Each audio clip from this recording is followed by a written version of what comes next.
Assalamualaikum warahmatullahi wabarakatuh. Perkenalkan, nama saya Mutia Fala dengan NIM 21042313. Di sini saya akan menyelesaikan tugas mata kuliah Etika Administrasi Publik dengan judul menjelaskan manfaat etika administrasi negara dalam memperlancar pranata-pranata pembangunan. Manfaat etika administrasi negara.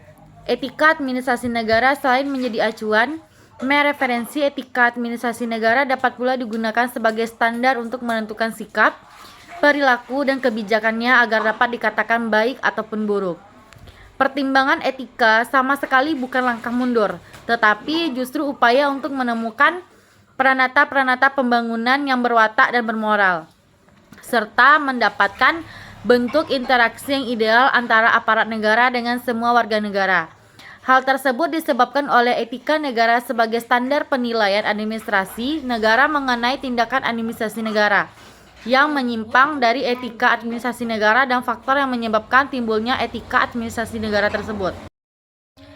Selanjutnya yaitu manfaat etika administrasi negara. Yang pertama ada mewujudkan pemerintah yang bersih dan efektif. Yang kedua ketersediaan untuk menerima pendapat yang telah benar walaupun datang dari orang per orang ataupun sekelompok orang. Yang ketiga menghargai perbedaan, jujur dalam persaingan. Yang keempat ada penumbuhan suasana politik yang demokratis yang mencirikan keterbukaan rasa tanggung jawab dan tanggal aspirasi rakyat, menjunjung tinggi hak asasi manusia. Keterkaitan etika dan proses pembangunan. Etika dan nilai-nilai moral harus diletakkan bersama-sama dengan pembangunan ekonomi, sosial, politik, dan budaya untuk memecahkan persoalan pembangunan. Etika dan nilai-nilai harus pertanyaan dalam teori, perencanaan dan praktek pembangunan dalam artian perencanaan perencanaan harus mempertimbangkan nilai-nilai kemanusiaan. Pembangunan akan kehilangan makna jika mengorbankan kemanusiaan. Perilaku kerja organisasi publik. Pengertian perilaku organisasi. Adapun pengertian perilaku organisasi menurut Larry L. Tumix dalam Miftah Toha 2007.8, yaitu suatu cara berpikir atau suatu cara untuk memahami persoalan-persoalan dan menjelaskan secara nyata hasil-hasil penemuan berikut tindakan-tindakan pemecah. Manfaat etika dalam pembangunan. Etika administrasi negara memiliki manfaat penting dalam memperlancar pranata-pranata pembangunan dalam beberapa cara. Yang pertama itu ada mendorong akuntabilitas. Etika administrasi negara mendorong para pejabat pemerintah untuk bertanggung jawab atas tindakan dan keputusan mereka. Ini membantu menghindari penyalahgunaan kekuasaan dan penyelewengan dana publik dalam pelaksanaan program pembangunan. Yang kedua ada meningkatkan transparansi.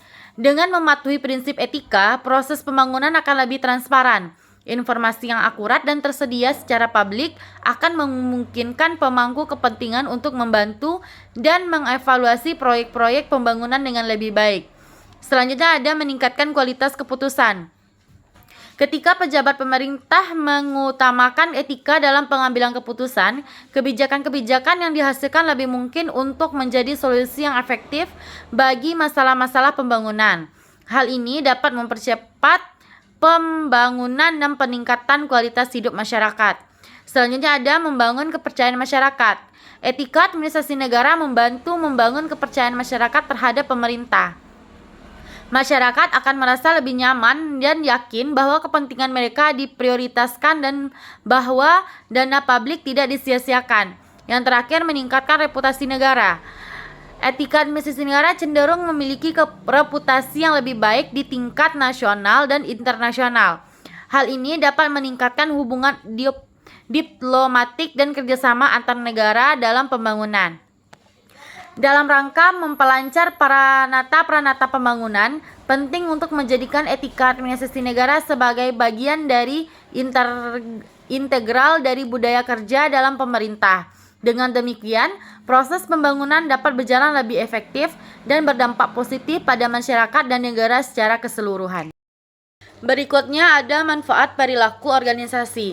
Adapun manfaat perilaku organisasi antara lain, yang pertama itu ada perilaku organisasi bertindak sebagai peta jalan kehidupan anggota dalam organisasi.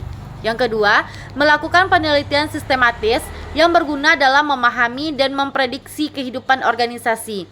Yang ketiga, perilaku organisasi ini membantu setiap individu untuk memahami perilaku mereka sendiri dan orang lain. Yang keempat, ada membantu manajer memahami dan mempengaruhi lingkungan dan kejadian atau masalah yang ada pada organisasinya. Yang kelima, analisis perilaku organisasi membantu mencegah masalah dalam organisasi. Yang keenam, memberikan motivasi dasar kepada para manajer untuk mengarahkan dan mengawasi karyawannya secara efektif. Yang ketujuh, ada perilaku organisasi berguna dalam menjaga hubungan industrial. Dan yang terakhir, ada prinsip manajemen apabila dapat diterapkan secara efektif dalam organisasi. Selanjutnya ada karakteristik perilaku kerja dalam organisasi publik.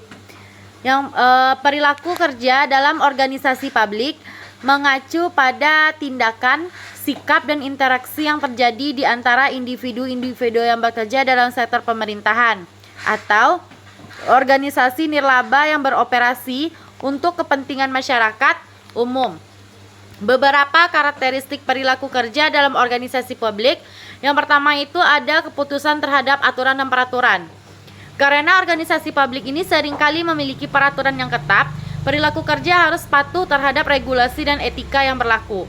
Ada orientasi pelayanan masyarakat. Pegawai publik sering diharapkan untuk memiliki orientasi pelayanan yang kuat, fokus pada kepentingan masyarakat dan menjalankan tugas mereka dengan integritas. Selanjutnya ada akuntabilitas. Pegawai publik harus bertanggung jawab atas tindakan dan keputusan mereka karena mereka bekerja untuk masyarakat. Selanjutnya ada transparansi. Organisasi publik sering harus beroperasi secara transparan sehingga perilaku kerja mereka dapat terlihat dan dievaluasi oleh masyarakat. Berikutnya ada etika. Profesional adalah bagian penting dari perilaku kerja dalam organisasi publik dan konflik kepentingan harus dihindari. Dan yang terakhir ada efisiensi dan efektivitas. Organisasi publik ini harus berusaha untuk efisiensi dan efektif dalam melaksanakan tugas mereka demi kepentingan masyarakat lainnya.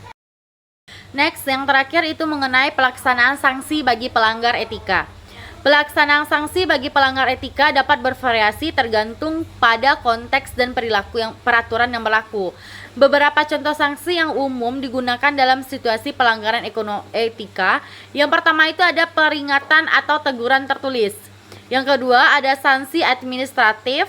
Yang ketiga ada pelatihan tambahan. Yang keempat ada sanksi hukum. Dan yang kelima publikasi pelanggaran. Sekian paparan materi yang dapat saya sampaikan mengenai manfaat etika administrasi negara dalam memperlancar pranata pembangunan. Saya akhiri, wabillahi taufiq wal hidayah. Assalamualaikum warahmatullahi wabarakatuh.